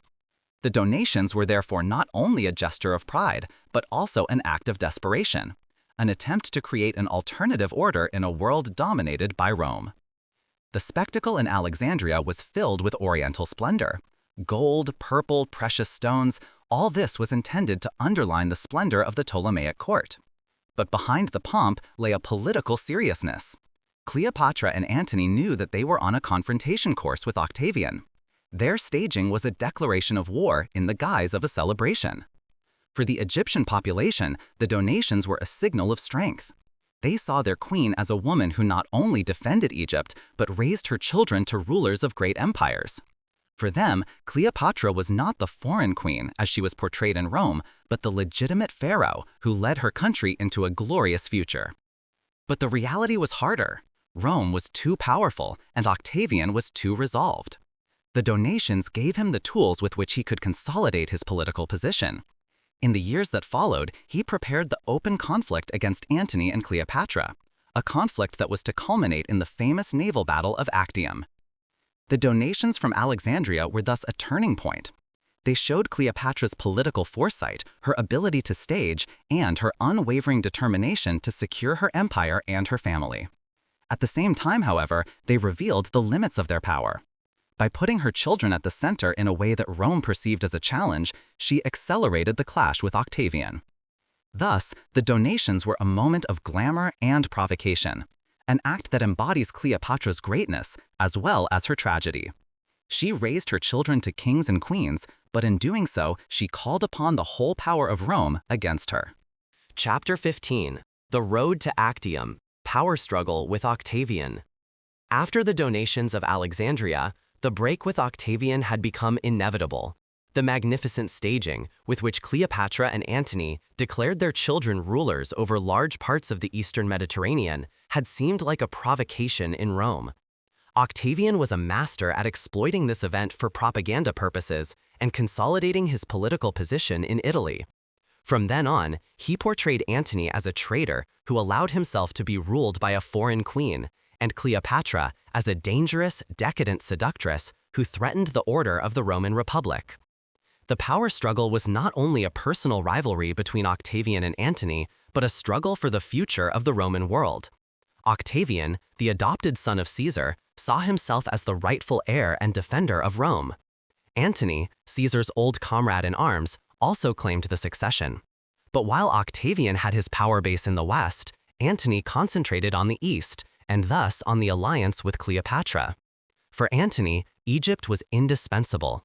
Cleopatra provided him not only with wealth, ships, and soldiers, but also with symbolic legitimacy. Together, they staged themselves as a ruling couple who created a new order, borrowing from the mythical connection between Isis and Osiris. For the eastern provinces, this was a picture of strength and stability. For Rome, however, it seemed like a sign of foreign rule. Octavian made clever use of this constellation. He no longer portrayed Antony as a rival, but as a man who had lost his Roman identity. In his speeches and propaganda, Antony became a prisoner of Cleopatra, who reveled in the luxuries of Alexandria while Rome forgot its duty. Cleopatra, on the other hand, became the whore of the East, the embodiment of Oriental decadence that had corrupted the former hero of Rome. These propaganda images were so strong that they shaped the image of the couple even in later centuries. Meanwhile, tensions intensified militarily. Antony was preparing for a campaign against the Parthians, but his strategic focus increasingly shifted to the fight against Octavian. Cleopatra supported him with all her might because she knew that she could only secure her dynasty if Antony was victorious.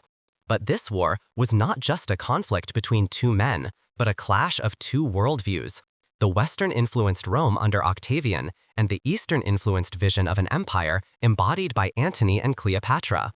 In 32 BC, the final escalation occurred. Octavian had the marriage between Antony and Octavia, his sister, declared invalid in the Senate. This severed the last formal connection between the two men. At the same time, Octavian had the will of Antony published, a document that he had deposited in the hands of Cleopatra in Alexandria.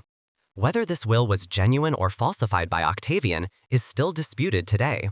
In any case, Octavian claimed that Antony had betrayed Rome in favor of Cleopatra and her children by ceding Roman territories to them.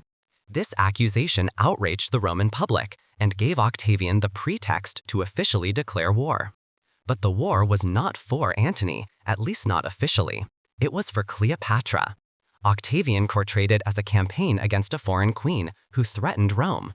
This was a brilliant move. Instead of waging a civil war, as the Romans had so often experienced in previous decades, he could claim to defend Rome against an external enemy. In doing so, he won the support of the Senate and the population, who were tired of the civil war. Antony and Cleopatra gathered their forces. They had a vast fleet, large amounts of wealth, and a considerable number of soldiers. But Octavian had Marcus Vipsanius Agrippa, one of the most capable generals of his time, at his side. While Octavian dominated the political scene in Italy, Agrippa led the military struggle in the east. The decisive confrontation was getting closer. In 31 BC, the two sides met at Actium, on the west coast of Greece. Antony and Cleopatra had gathered their fleet in the bay. Octavian and Agrippa blockaded it. For weeks, the opponents faced each other, while disease, hunger, and desertions weakened Antony's troops. Cleopatra was personally present at Actium. Her presence was more than symbolic. She led her own Egyptian fleet and took an active part in the war. This underlines her role as a partner, not as a passive companion. But the decisive battle was to turn into a catastrophe. The naval battle of Actium on September 2, 31 BC, was a turning point. Agrippa succeeded in encircling the fleet of Antony and Cleopatra. In the midst of the chaotic fighting, Cleopatra decided to escape the bay with her fleet. Antony followed her, a moment that was interpreted in Rome as proof of his weakness and servitude to Cleopatra. In truth, the battle was probably already lost at this point, and the retreat was a last attempt to salvage the remnants of their power. But the effect was devastating. The fleet disintegrated, many soldiers deserted, and Octavian emerged as the undisputed victor. The road to Actium was thus also the road to ruin for Cleopatra and Antony. Their vision of a new dynasty that could challenge Rome was shattered by Octavian's political skill and Agrippa's military strength. The propaganda did the rest. In Rome, Antony was finally considered a traitor, Cleopatra a threat. But despite the defeat, the fight was not over yet. Antony and Cleopatra fled to Egypt, where they tried to assert their power one last time. But the shadow of Actium lay heavy over them, and the final doom was already looming. Chapter 16. The Battle of Actium. Triumph of Octavian. On September 2, 31 BC, the forces of Octavian and those of Mark Antony and Cleopatra met at Actium on the west coast of Greece. This naval battle was to decide not only the fate of two people, but the future of the entire Mediterranean world. Rome's decades-long civil wars, which had shattered the empire since the days of Caesar, culminated here. The victor of Actium would not only gain power over Rome, but also determine the fate of Egypt. At first, the starting position was by no means hopeless for Antony and Cleopatra. They had a large fleet of about 500 ships, many of them heavily armed and larger than those of Octavian. There was no shortage of soldiers either. Around 100,000 men were on their side, including Egyptian contingents, Roman veterans, and allies from the east. Cleopatra herself brought in considerable resources, ships, gold, and supplies that were crucial to the conduct of the war. But despite this numerical strength, Antony and Cleopatra were in a difficult position. Their fleet lay in the Bay of Actium, surrounded by Octavian's troops. Marcus Vipsanius Agrippa, Octavian's brilliant admiral, had managed to control the sea routes and disrupt supply lines. Diseases, hunger, and desertions weakened Antony's camp. Meanwhile, Octavian used the time to consolidate his troops and spread his propaganda. The decision to fight the battle at sea was risky. Many officers advised Antony to use the land army, which was numerically superior. But Antony, possibly due to Cleopatra's influence and the strategic need to force a breakthrough, opted for naval battle. It was to be a step that sealed his fate. On the morning of the battle, the two fleets faced each other. Antony's ships were large and cumbersome, while Octavian's was smaller, more agile, and easier to maneuver. Agrippa relied on agility and tactics. His ships circled the massive, difficult-to-steer Ptolemaic galleys and attacked them with incendiary arrows and boarding attacks. Cleopatra was not only a spectator of this fight. With its Egyptian fleet, it stood ready in the background to act at the decisive moment. Her presence underlined that she was not just Antony's lover, but a comrade in arms who actively participated in the war. The battle raged for hours, and at first, neither side seemed to gain the upper hand. But as the flames began to spread over Antony's heavy ships and the blockade of Agrippa tightened, Cleopatra decided to lead her fleet out of the bay. It broke out with about 60 ships and headed south towards Egypt. This moment is still one of the most controversial in ancient history. Why did Cleopatra leave the battle? Was it a planned retreat, part of a strategy to save the treasures and supplies, or was it panic in the face of the looming defeat? The ancient sources are contradictory, but one thing is certain. Antony, when he learned of her retreat, followed her with a few ships. This sealed the fate of the battle. The remaining troops, leaderless and demoralized, collapsed. Octavian's fleet won a clear victory, and the rest of Antony's army surrendered or was destroyed. For Rome, Actium was more than a military success. It was Octavian's triumph over his last rival and the end of the old order. The flight of Antony and Cleopatra was presented in Rome as proof of their weakness and decadence. Octavian's propaganda painted the picture of a Roman general who betrayed everything in order to run after a foreign queen. Cleopatra was branded as the cause of the downfall, as the witch of the East who had clouded Antony's mind. In reality, however, the situation was more complex. Antony and Cleopatra had jointly decided to retreat because the battle could no longer be won militarily. But in Rome's political climate, the image alone was enough to discredit them. For Cleopatra, the defeat of Actium meant a deep cut. Their vision of a new dynasty that united Rome and Egypt was shattered. From now on, she had to fight for the bare survival of her empire. She and Antony fled back to Alexandria, where they gathered their last strength while Octavian systematically subjugated the East. Actium was not only a military defeat, but a symbol. It marked the end of Egypt's centuries-long independence, which was soon to fall definitively into the Roman sphere of influence. For Octavian, it was the decisive step on the way to becoming the first Roman emperor, Augustus. For Cleopatra, it was the beginning of the end, which she could not avert despite all her cleverness, determination, and staging. But even after Actium, Cleopatra did not give up immediately. It hoped to turn the tide once again through diplomacy, riches, or new alliances. The coming months would show that she tried to find a way out until the end, even if the shadow of Actium hung over everything. Chapter 17. Flight to Egypt. Last Hopes. After the devastating defeat at Actium in 31 BC, Cleopatra and Mark Antony fled back to Egypt with the remnants of their fleet. The journey was not a triumphal procession, but a desperate retreat. Behind them lay the lost battle, before them the uncertain future. Alexandria, the magnificent capital on the Nile, was to become their last refuge, a place where they tried one last time to turn fate around and assert their rule. The situation was precarious. Octavian had gained the upper hand through the victory at Actium not only militarily, but also politically in Rome. He presented himself as the savior of the Republic who had fended off the threat of a foreign queen. Antony, on the other hand, was now finally considered a traitor, Cleopatra his accomplice. For many Romans, the war was no longer a civil war, but a defensive struggle against the influence of the East. With this propaganda behind him, Octavian was able to consolidate his power and prepare the campaign against Egypt. Arriving in Alexandria, Cleopatra and Antony tried to consolidate their position. They mobilized the remaining troops, collected treasures, and looked for new allies. Cleopatra used all her diplomatic skills to win over possible allies in the East. She hoped that Parthia or other kingdoms would intervene to shift the balance of power against Rome. But the reality was sobering. No one dared to oppose Octavian. The victory of Actium had shown that he embodied the future of Rome and did not risk any power to perish at his side. Despite the hopeless situation, Cleopatra and Antony did not give up the fight immediately. They held on to the hope that time could be an ally. that disease, internal conflicts, or political developments would weaken Octavian. Cleopatra relied on what had always given her strength, wealth and diplomacy.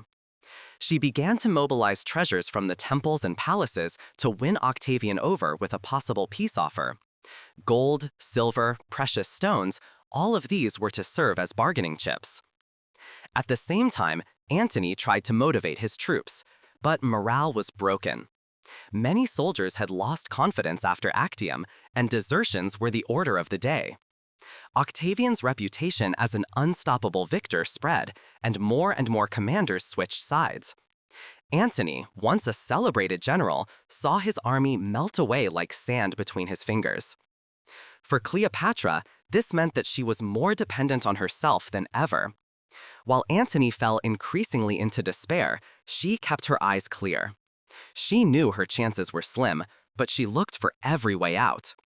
Legend has it that she secretly sent messages to Octavian begging for mercy or offering his loyalty, not out of weakness, but out of a desire to ensure the survival of Egypt and her children. But Octavian was relentless. For him, Cleopatra was not a partner, but an obstacle that had to be removed. He did not want a compromise, but a complete victory. Egypt was no longer to be an independent kingdom, but to become the property of Rome. And Cleopatra, himself, had become a symbolic figure for him, whom he wanted to present in his triumphal procession as a living trophy that embodied the end of the Ptolemies and the beginning of his reign. In Alexandria, the city was preparing for the siege. The magnificent streets and palaces, the library, and the lighthouse of Pharos were now overshadowed by the impending doom. Cleopatra withdrew to her palaces, but she remained active. She made preparations for all eventualities, negotiations, escape, or the last resistance. Some sources report that she set up secret supply depots and prepared escape routes in order to escape at the crucial moment. For Antonius, this time was marked by an inner conflict. The once so proud general saw his world collapse. His loyalty to Cleopatra kept him in Alexandria, but he knew that his military situation was hopeless. The Romans had turned their backs on him, his honor was destroyed, and his only hope lay in a woman who seemed stronger and more determined than he was. The months after Actium were therefore a phase of last hopes. Cleopatra clung to the possibility that negotiations or an unexpected coincidence could turn the tide around. Antony hoped for a revival of his military strength. But with each passing day, it became clear that Octavian was undeterred in his quest for victory. In the summer of 30 BC, Octavian's troops finally reached Egypt. The last act began. Cleopatra knew that fate would now be decided, not only of her own life, but of the entire Ptolemaic Empire. She prepared to fight to the last, whether with diplomacy, with riches, or, if all was lost, with the last freedom she had left, death which she could choose herself. But Octavian was relentless. For him, Cleopatra was not a partner, but an obstacle that had to be removed. He did not want a compromise, but a complete victory. Egypt was no longer to be an independent kingdom, but to become the property of Rome. And Cleopatra himself had become a symbolic figure for him, whom he wanted to present in his triumphal procession as a living trophy that embodied the end of the Ptolemies and the beginning of his reign. In Alexandria, the city was preparing for the siege. The magnificent streets and palaces, the library, and the lighthouse of Pharos were now overshadowed by the impending doom. Cleopatra withdrew to her palaces, but she remained active.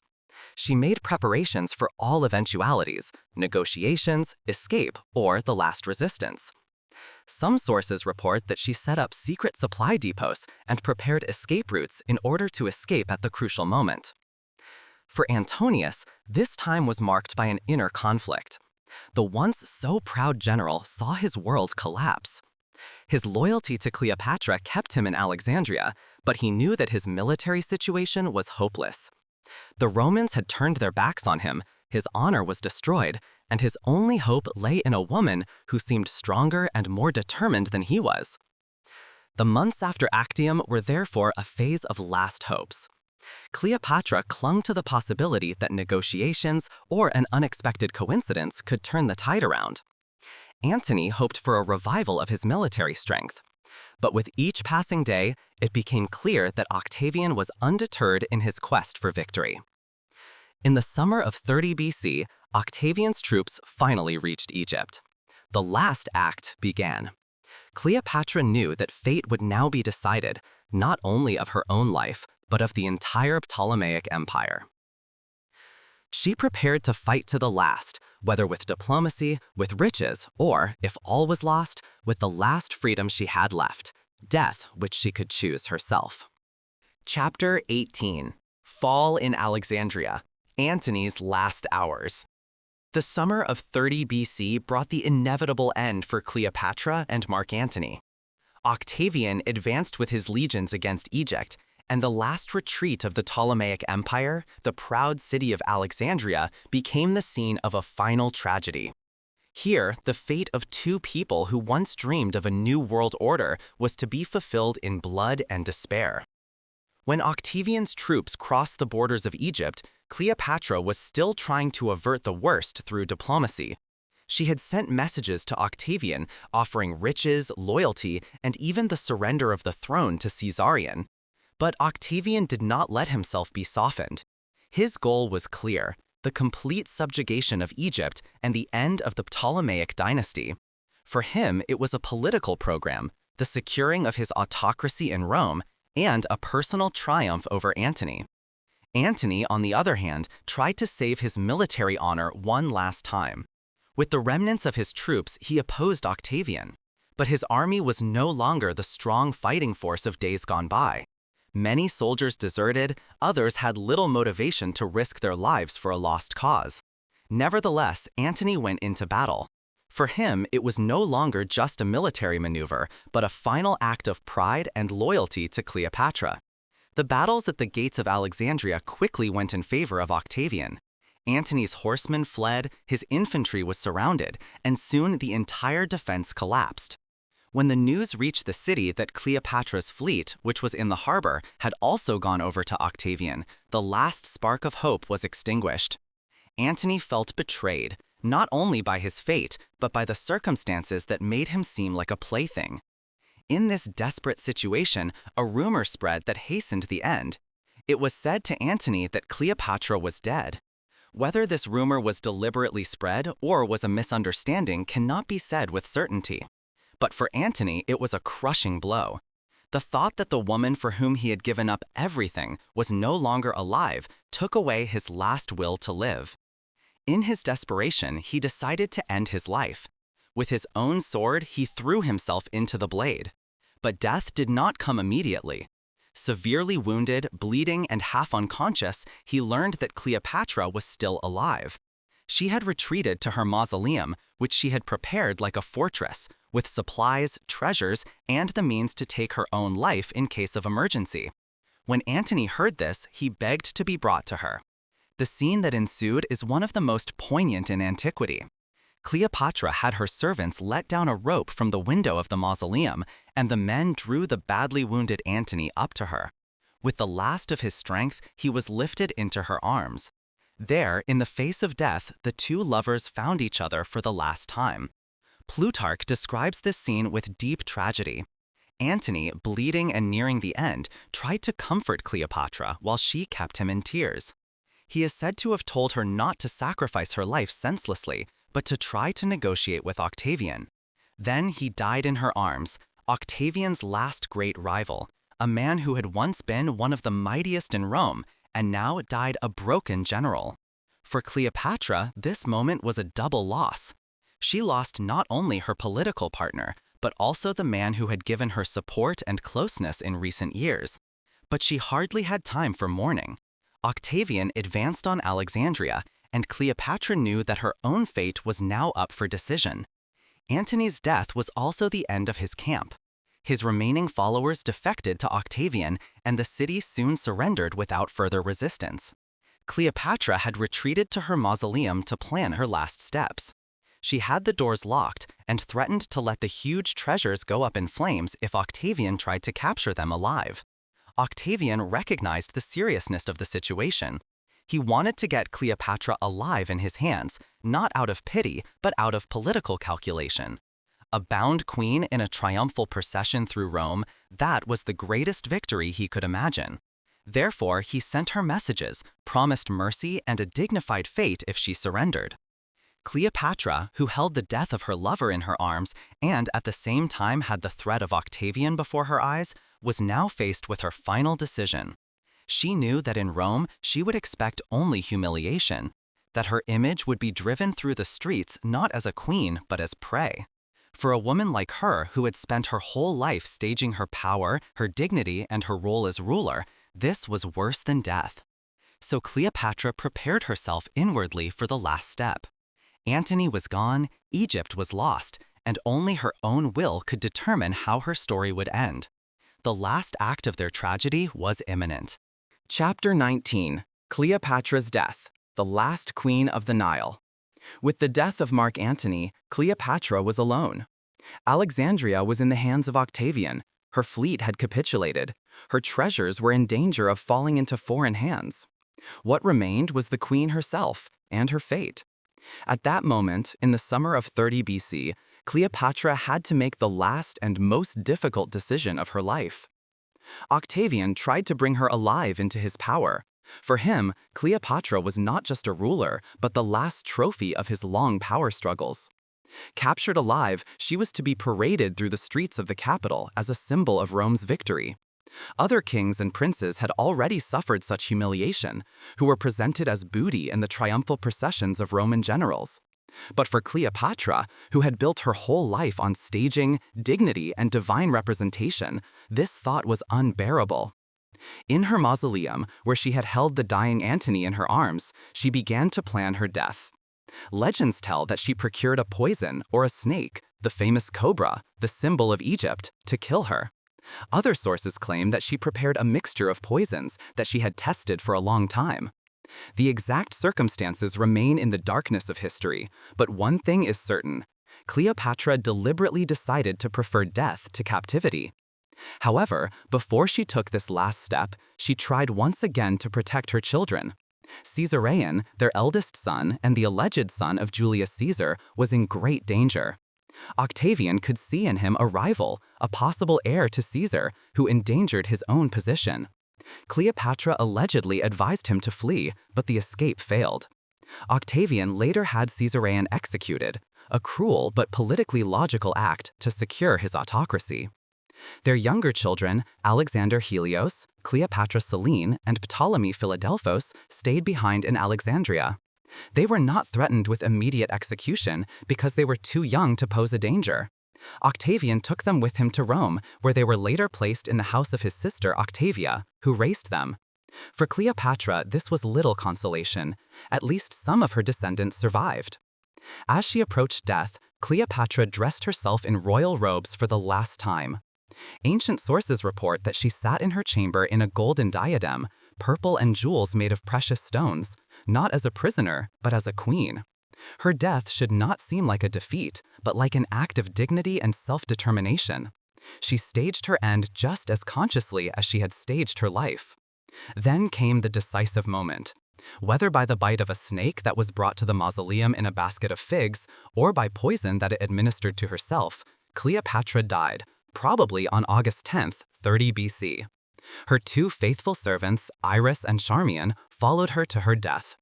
Plutarch records that when Charmian was found dying, she adjusted her mistress's crown and said, "It was very worthy of a queen." When Octavian learned of her death, he was disappointed because his triumphal procession without Cleopatra lost a decisive element. But he also realized that he would not have been able to catch her alive. Her last act of self-determination deprived him of the ultimate victory, the public humiliation of the most powerful woman in the East. Instead, he had to be content with the memory of a queen who had determined her own fate. Cleopatra's death was not only the end of a ruler, but the end of an entire era. With her died the last female pharaoh of Egypt, the last representative of a dynasty that had ruled over the land on the Nile for centuries. After her death, Egypt became the province of Rome, and Octavian, soon known as Augustus, founded the Roman Empire. But Cleopatra's legacy endured. She became a legend, one of the most famous women in world history. For some, she was the seductive witch who plunged powerful men into ruin. For others, she was the clever politician who did everything she could to save her empire. One thing is certain: her life was marked by courage, intelligence, and an unwavering will to take her fate into her own hands. The location of her grave is still unknown today.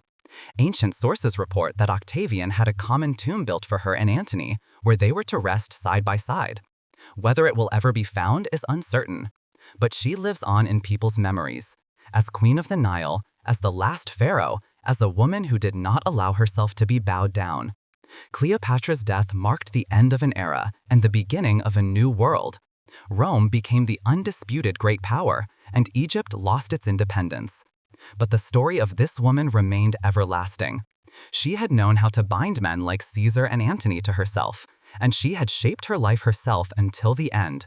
Her last act, voluntary death, made her immortal, not as a victim, but as a ruler who remained true to herself. Chapter 20: Legacy and Aftermath. Cleopatra in the Memory of History. Cleopatra's death in 30 BC marked the end not only of the reign of an extraordinary woman, but also of an entire era. Egypt, which had been one of the most formative, advanced civilizations in the world for thousands of years, lost its independence and became a Roman province. But while her empire was absorbed into the structures of the Roman Empire, Cleopatra's real immortality began. Those in the stories, myths, and images that live on to this day. Even in ancient times, their memory was shaped from two sides: by the Romans, who defeated them, and by those who carried on their fascination. For Octavian, the later Augustus, Cleopatra had been a welcome bogeyman. In his propaganda, he had portrayed her as a decadent, dangerous seductress who had dragged the Roman hero Antony into the abyss.